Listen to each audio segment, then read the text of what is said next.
चितलंड को, जिसकी मुंह में एक बेवड़ी है और बहन उसकी एक क्लब में अपना खड्डा खुदवाने का काम करती है। हम उसके बाप को भी देखते हैं जो कि सही मायनों में उसका बाप नहीं है, क्योंकि उसने सिर्फ अपना स्पर्म डोनेट किया था उसकी मोम की हूत में, जिससे मुर्चितलंड पैदा हुआ था। जहां हमें ये भी पता चलता है मुर्चितलंड एक लड़की जो कि उसके स्कूल में पढ़ती है, अरमानी हूत उससे दिल ही दिल बहुत प्यार करता है, लेकिन उसकी गांड में इतनी बड़ी खाज नहीं है कि वो जाकर उससे अपने दिल की फीलिंग बता पाए। आगे वो अपने दोस्त दगड़ दल्ले से मिलने उसके घर जाता है, जहां पर दगड़ दल्ले की मोम क्रोकोडाइल उसका स्वागत करती है। वो अपने दोस्त से मिलता है, कुछ बातें करता है, जिसके बाद मोम भी मुर्चितलंड से मिलने आ जाती है, जहां वो अपने बेटे को सिगरेट का पैकेट लेने बनिए की दुकान पर भेज देती है और मुर्चितलंड से बात करने लगती है। कहती है, मेरे बेटे दगड़ दल्ले ने मुझे बताया कि तुमने एक वेश्या को अपना लंड चुसवाया था। देखो तुम्हारी मोम मेरी बहुत अच्छी दोस्त है और मैं बिल्कुल भी नहीं चाहती कि तुम उस टाइप की लड़कियों के साथ ऐसे काम करो। जिसके बाद उसकी मोम उस पर डोरे डालने लगती है और उसकी मुट्ठ मारती है और अपनी गांड मरवाती है और भी ना जाने क्या क्या, जिससे होता यह है कि उन दोनों के बीच में अब अवैध संबंध बनने लग जाते हैं। अगले दिन वो अपने स्कूल पहुंचता है अपने दोस्त दगड़ दल्ले के साथ। तभी वहां पर एक मीठा आता है जो कि मुर्शिद से कहता है, अगर तूने अरमानी को अपनी गर्लफ्रेंड बना लिया तो मैं तुझे $1000 दूंगा, और अगर तू उसे अपनी गर्लफ्रेंड नहीं बना पाया तो तुझे मुझे $1000 देने होंगे और तुम्हारे पास सिर्फ 2 हफ्तों का टाइम है। आगे वो बाथरूम में मूत की धार मारने जाता है, जहां उसे सोच मिलती है जो कि कहीं भी आ सकती है। बोले तो वो उसकी इमेजिनेशन है। मुर्शिद उससे पूछता है, भला तुम यहाँ क्या कर रही हो? वो कहती है, कहाँ? बॉयज टॉयलेट में। यहाँ मेरा आना जाना लगा रहता है, मेरी पुरानी आदत है। जिसके बाद वो उसे मोटिवेट करती है और कहती है, तू अरमानी हूत को पटा सकता है और बजा भी सकता है, क्योंकि अगर किसी भी चीज को दिल से चाहो तो पूरी कायनात तुम्हें उससे मिलाने की कोशिश में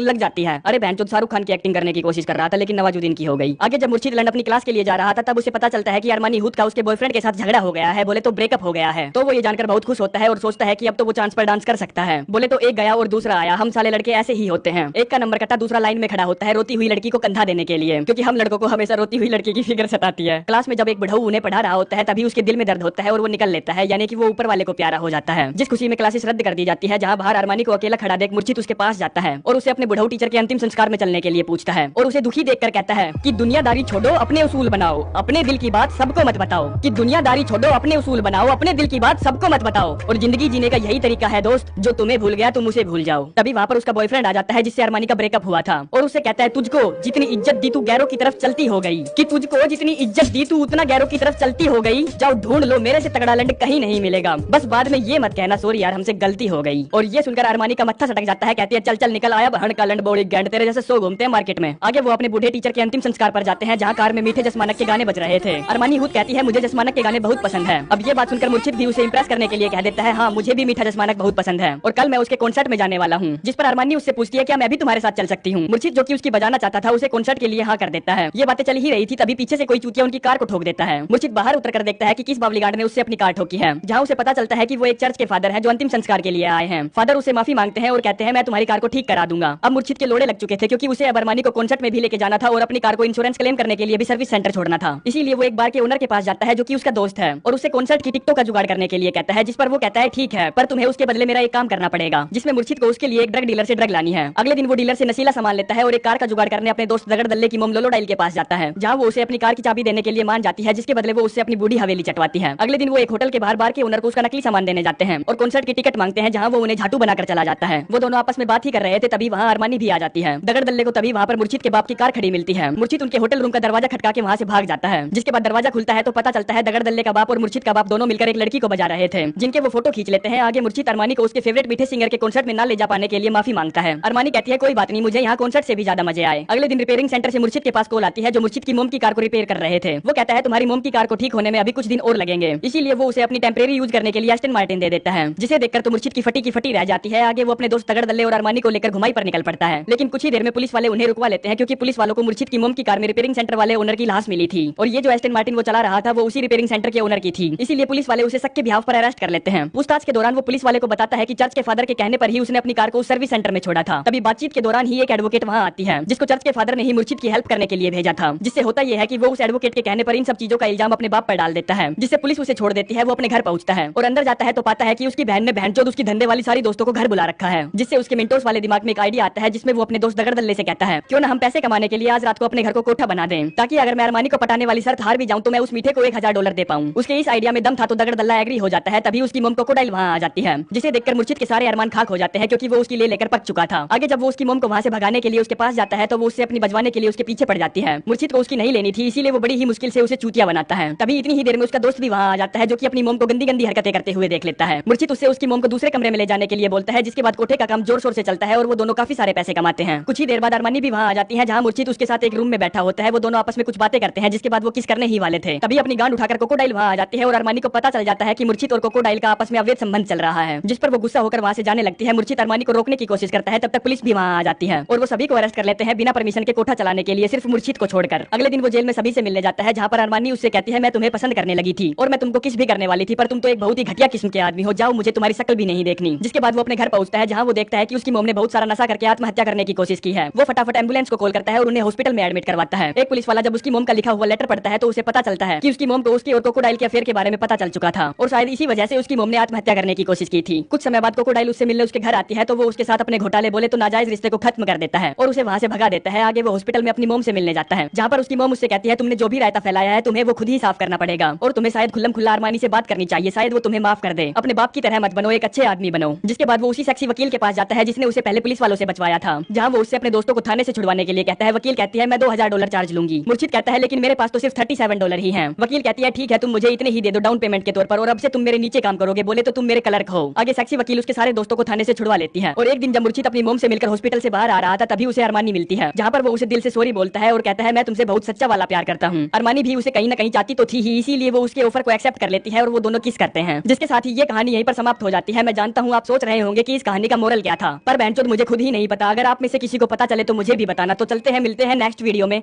धन्यवाद।